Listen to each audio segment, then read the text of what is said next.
Welcome back to Good Morning Kenya. My name is Mike Mugu. From politics now, let's talk matters of land succession.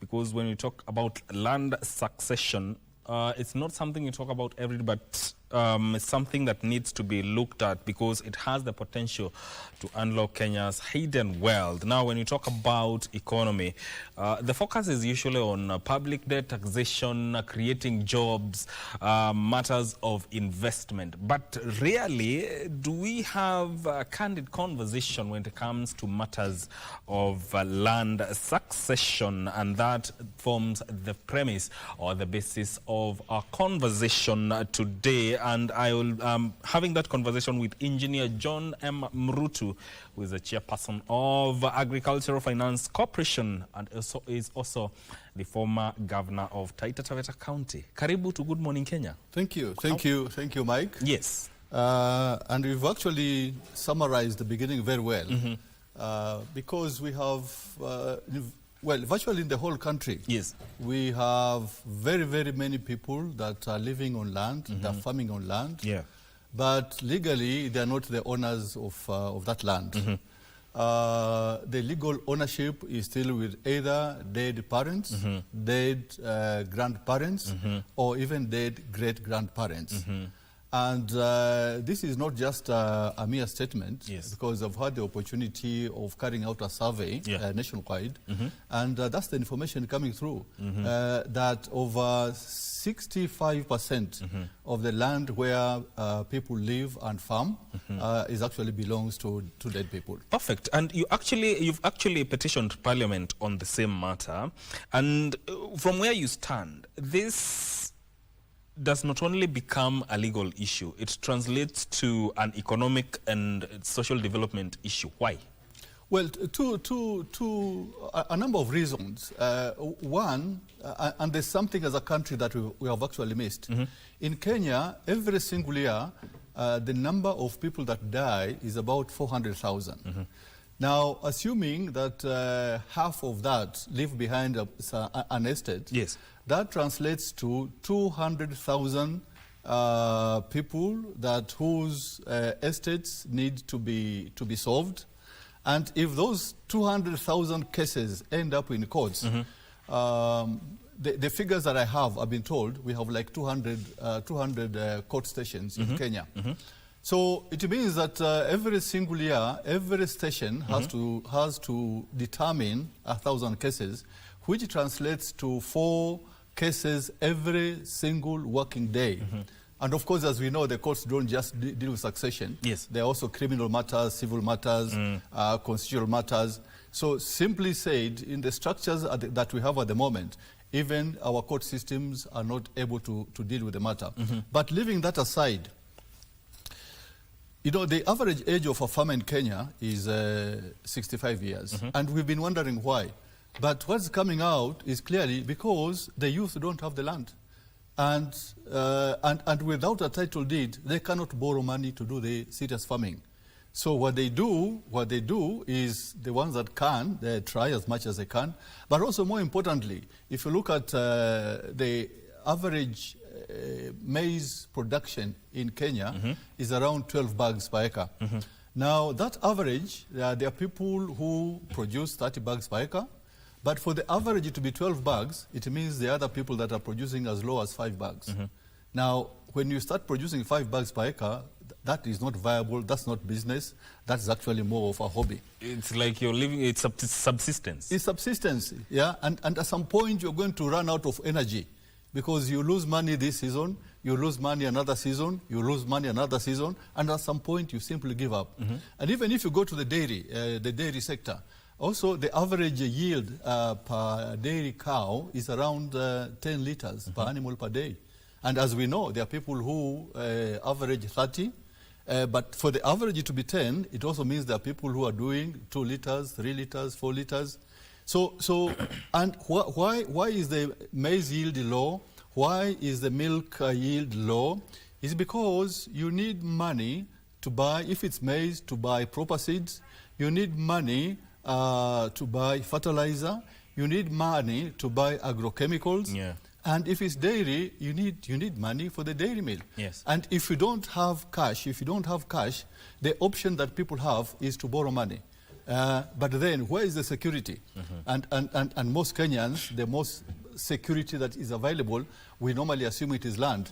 But this same land, we are saying, is actually legally owned by dead persons. So we are in a vicious cycle. There are things that we want to do. We want to encourage our farmers to produce more for food security and also to reduce the import bill. But then, how do they farm? How do they do their maize? How do they do their dairy if they cannot borrow money? So we end up in a vicious cycle. We have aspirations to produce more maize, to produce more milk, but we can't because we don't have security. And the reason is because of succession. And we shall come to the area of where land becomes an aspect of financial inclusion. But then again, let's look at the current legal sphere regarding land succession. This is a national conversation. And from where you stand and looking at the current legal framework, is it outdated or complex? Where is the gap?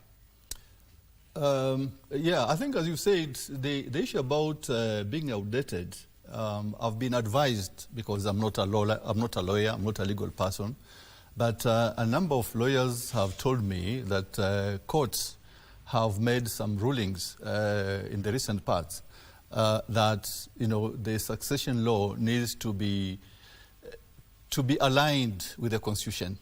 So even the courts are saying they see gaps. As they determine cases, they see gaps. And therefore, they have called upon the Parliament to review the current succession law.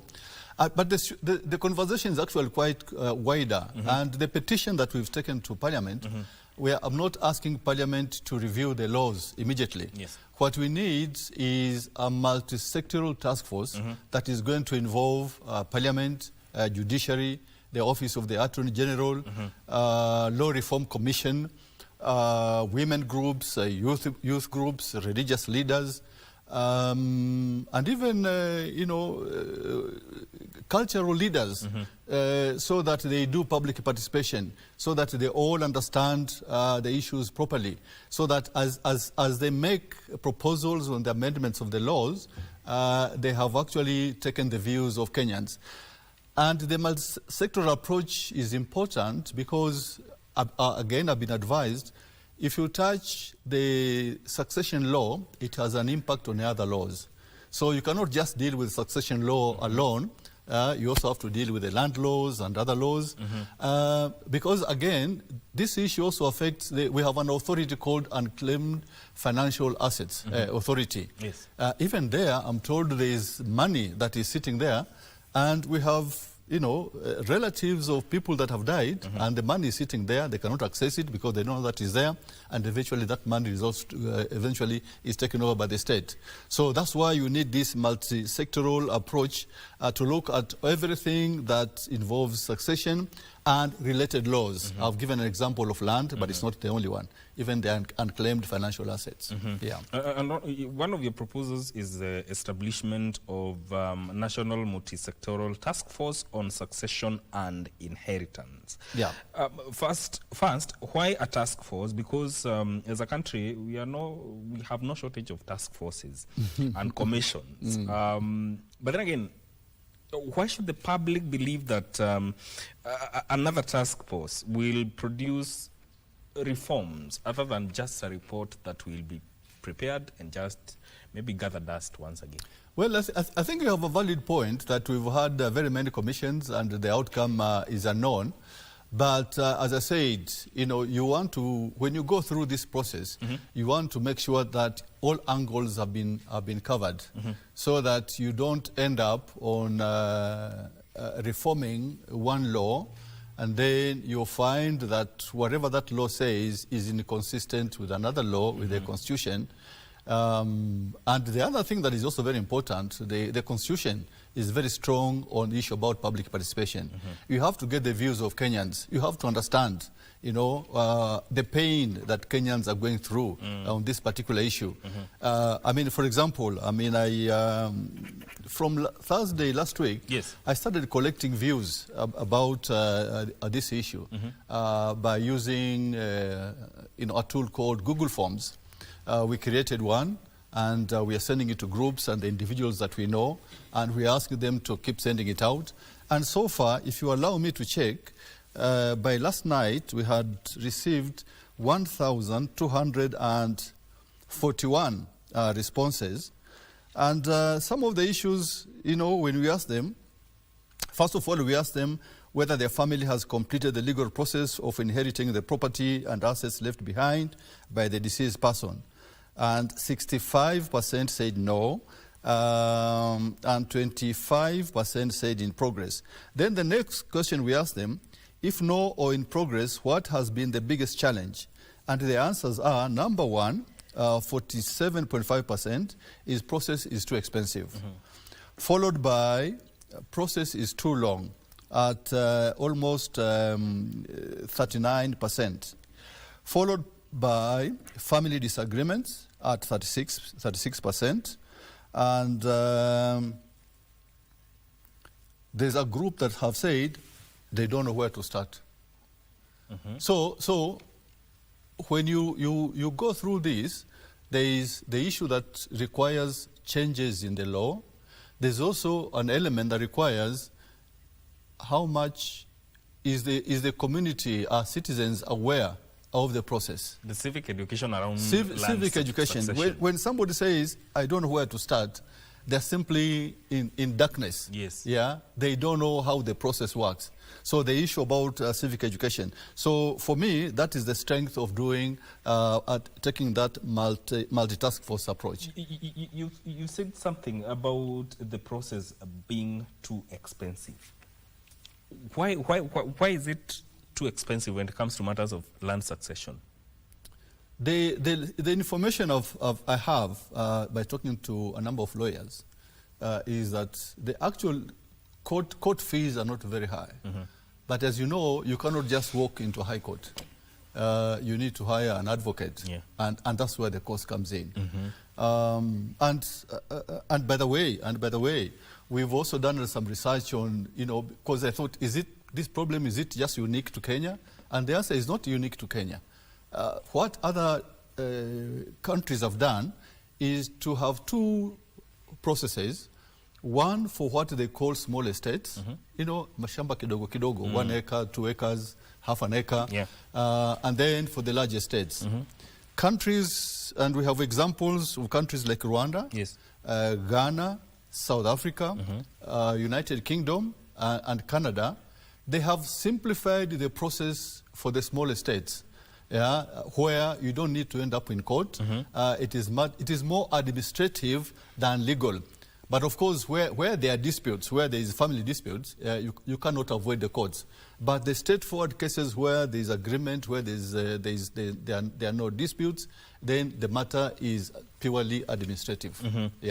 And bringing together, you've talked about bringing together institutions from the judiciary to even cultural leaders.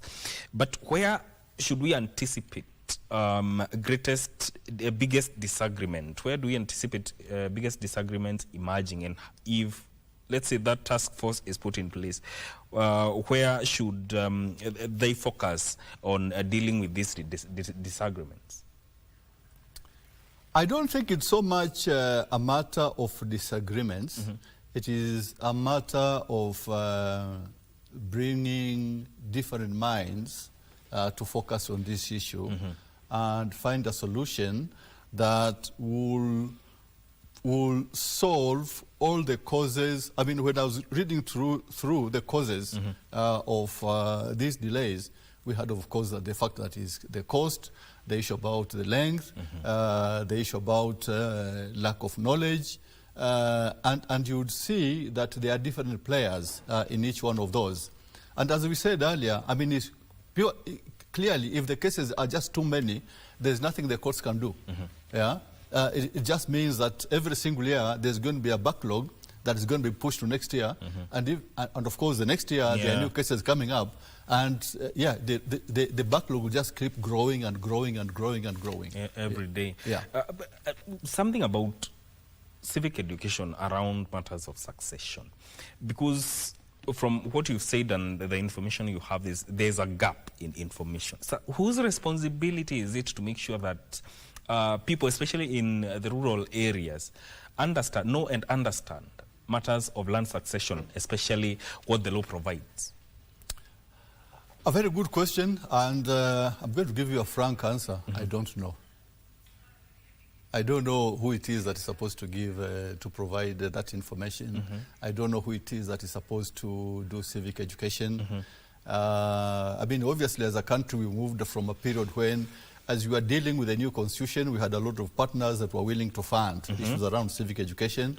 After 2010, I sense that there is less priority in that area. Yes. People have assumed we have a new constitution. People have assumed that we all know, our rights and what the constitution says. But clearly, this is one issue that still requires quite a bit of civic education. Civic education. Yeah. From where you stand, what practical reforms could have the greatest impact if you are to deal with the issues of land successions? Do we simplify the procedure? Do we add more judges? Maybe some cases require mandatory mediation. Where should practical reforms start around? No. As I said earlier, what other countries have done is split this into two. First of all, small estates and large estates. Yes. So for the small estates, the first approach is administrative. By administrative, it means if there is agreement, simply the forms just get filled. Tells me the nearest level of a government official in the rural areas is the chief's office. They are taken to the chief's office. Yes. They are stamped. And with that stamping, then they can go to the land registry for the changes to be made in terms of the ownership of the land.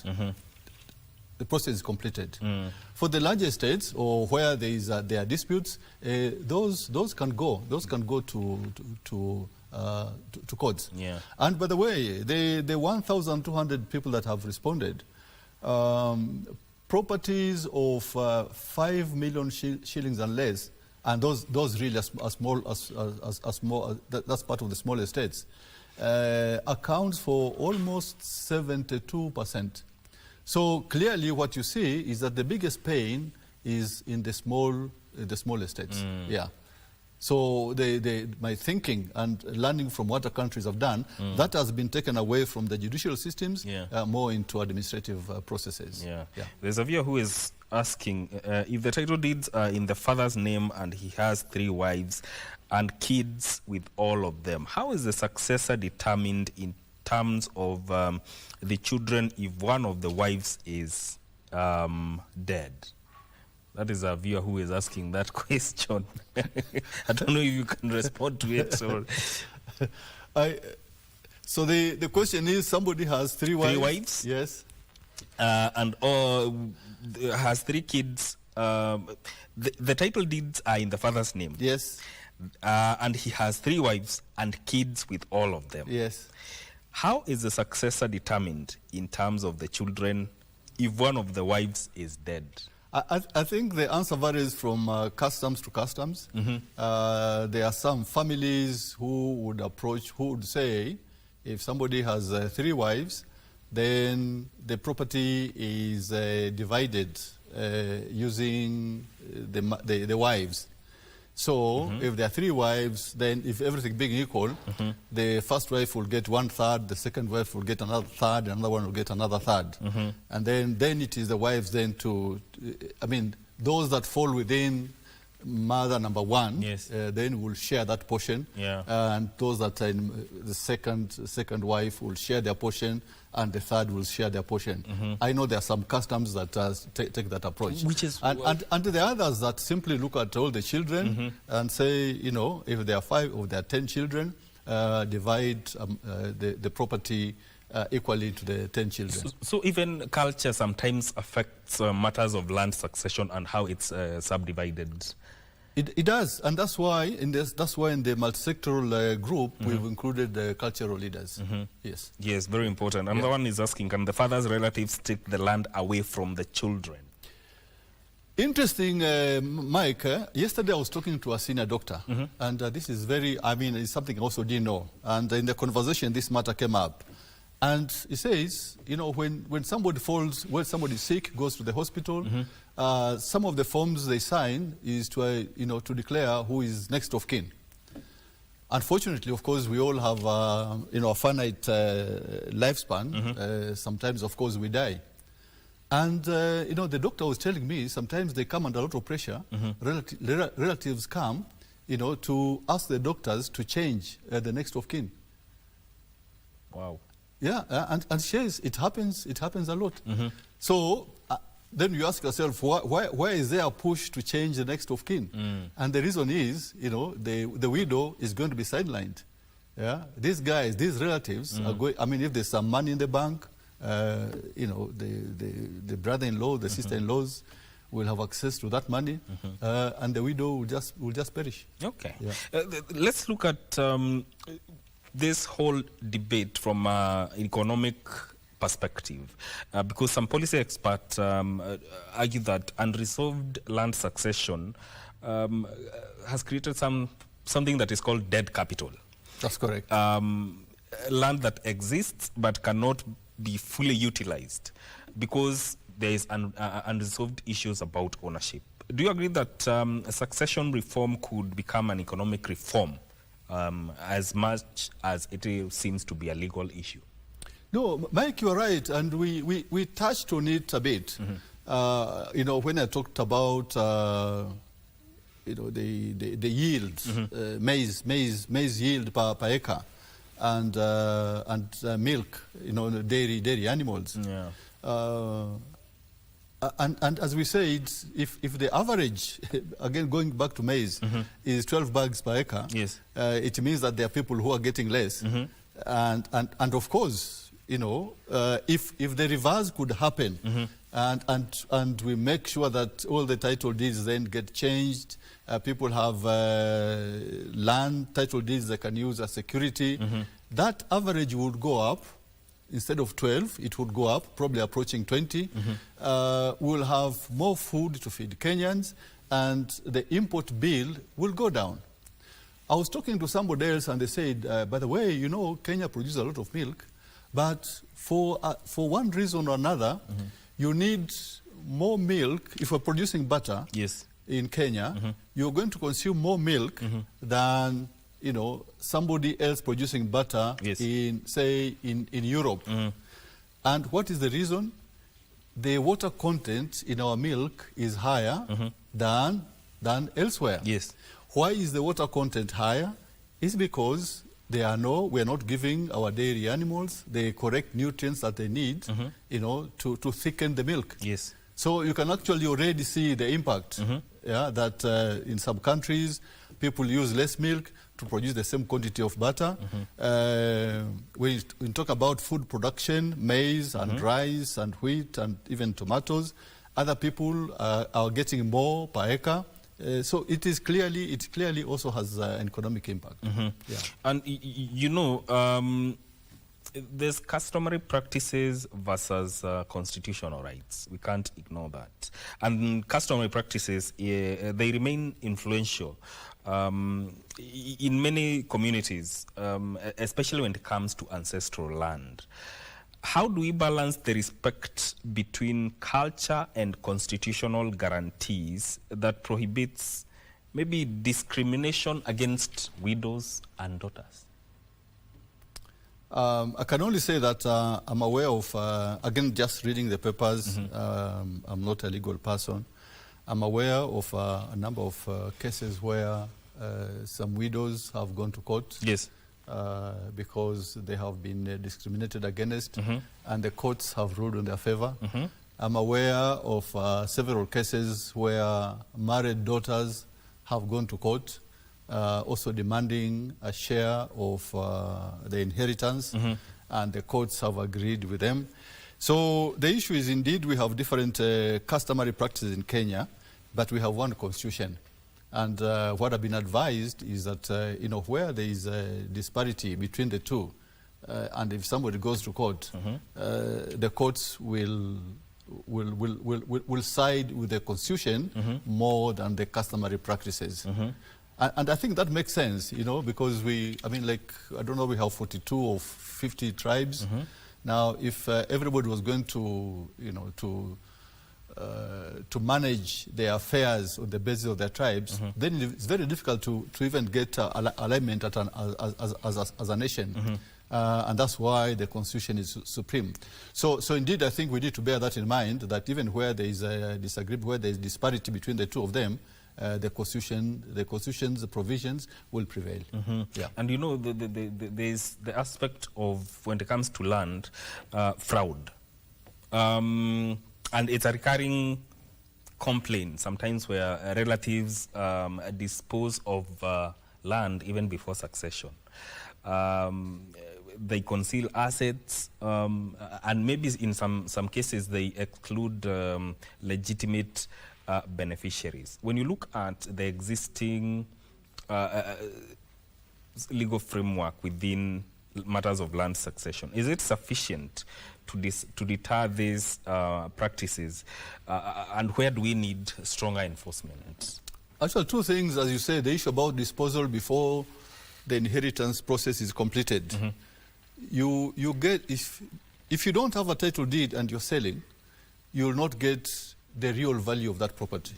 So first of all, you're going to lose, because those that are willing to buy, they're also aware of the risks that they're taking, that the matter could be challenged and they can even lose their money. So one, you're going to get, the seller will get less money compared to if they waited until the succession process is completed and then sold at that level. Two, the issue of fraud is in everything. I mean, and that is not just in land. The issue about fraud is even banks. We hear about fraud.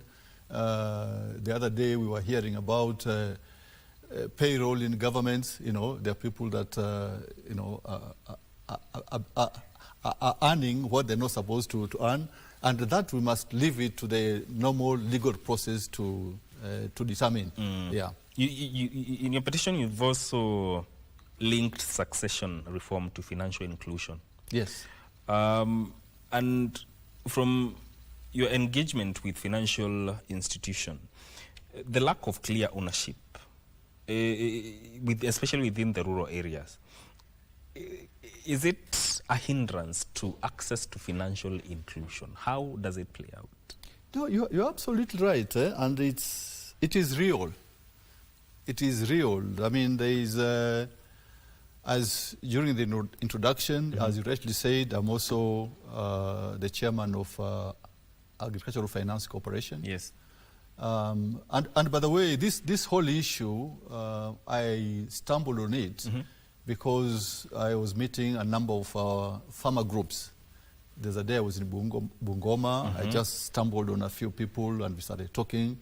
And they started raising, the issue that, look, we have a lot of land here, but, we can't access the AFC loans because the security is a title deed. In my own county, I came across that. In Kilifi, I came across that. I have friends in Meru, in Nyeri, in Nyamira.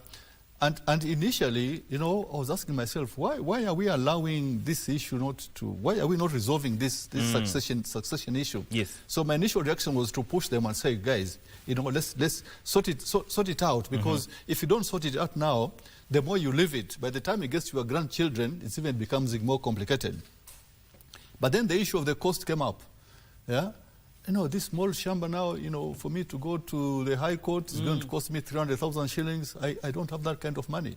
So that's why I also realized that the issue is actually bigger than asking people to get through the succession process. So does it have an impact? Yes. As I've said, people are not doing farming as a business. A lot of people are doing farming as a hobby, just to keep themselves occupied. You're in the rural area. What else can you do? You wake up in the morning, you go to the shamba with your djembe, you do the much you can, but you end up with 5 bags. Yeah. Yeah. That 5 bags you eat, yes. I mean, it'll give you some food, but you cannot develop beyond that. Yeah. So the impact is very big. Yeah. And why should this conversation be happening now? Because what you're saying is true. Just doing farming for subsistence. But when it comes to matters of land succession, because it happens in 2 ways in Kenya. There's tested succession and intestate succession. And when it comes to intestate successions, it's where there's no valid will and distribution of land is based on Law of Succession Act. Why should we be having this conversation now? Because my honest opinion is that whatever we have is not working, has not worked and is not working. So we can close our eyes and say, yeah, but we have the process, we have the legal framework, let it be. But as we said at the beginning, even the courts can't cope to start with. And 2, the reality, the rural areas, people are just becoming poorer and poorer. And thirdly, let's think the converse. If we manage succession properly, and guys, the rural areas have title deeds, they can borrow money. Young people can do farming as a business and earn money, and that will reduce the migration of youth from rural areas to urban areas. People come from their villages to come to urban areas, and it's okay. I mean, of course, there are people who come to do very highly professional, highly skilled jobs, but others ni kazi za mjengo tu. With the same effort, they could have been producing food in the rural areas, but they can't because they lack capital. Yeah. So the issue about rural to urban migration will also be simplified if we sort out the succession issue. Yeah. And do you see the reforms that you are proposing? Is it also a way of encouraging people to write wills? To do what? To write wills. Of course. Of course. And as we've actually dealt with it, the issue about civic education. Because, of course, if we have wills, then the matters get solved quicker. By the way, I also don't know the full legal framework, whether there's a will, then whether it becomes simpler or not. But as we said earlier, if there's a will and there's agreement and we revise this whole process so that for the smaller states the matter becomes administrative rather than legal, we can sort out a very large percentage of administrative rather than legal. The respondents, as I've said, is over 72%. Yeah, they are people with properties less than 5 million. Yeah, if we clear that, then we don't have a crisis. Yeah. Your final remarks. Yes. Your final remarks. Final remarks. Yes. Yeah, I think we need to look at this issue in two ways. That succession, if we manage it properly, then we're going to transfer wealth, we are going to transfer hope to the next generation. Without proper reforms, what we are transferring is conflict to the next generation. And certainly it's not good for any family, it's not good for Kenya, it's not good for anybody. Yeah. Yeah. Asante sana. Asante sana, Mike. Yes. Yeah.